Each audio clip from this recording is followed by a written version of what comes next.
So it's just super interesting read and very, very rare. If I had to buy this in hardcover today, it would be probably like $700, and I just probably wouldn't do that, so I'm lucky to have it. James Benesh has about 1,200 hockey books. These books are filled with stories of some of the greatest names in the game's history.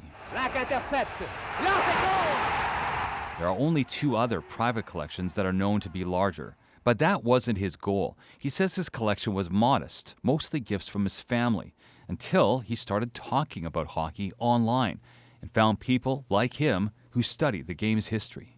And found something called the All-Time Draft, which is kind of like a competitive research project slash hockey fantasy slash history game where you all draft teams of the greatest players of all time, and you're constantly trying to outdo your competitors by finding better players, proving that they're better using passages from books and newspapers and whatever, and then you battle it out with them in a playoff format that's voted on. It's called The Lives of Conn Smythe. It's not the first one written about him. That was around 2008. He remembers doing a lot of research, looking at books and scouring newspapers. I got into that and became very obsessed with winning that draft and wanting to get as much information together about my players as I could to prove that I had built the best team. And built a library, you know, going into the multiple hundreds at that point, maybe about 300 of my own to 400. Then another collector who served as a gold judge at the Montreal Forum died, and Benesh bought his collection in the estate sale, hundreds of books. Next, he managed to get every issue of the Hockey News, many of them from another Regina man who was in his 80s. I didn't think that it was just going to come from somebody local, somebody so close I could just walk to their place.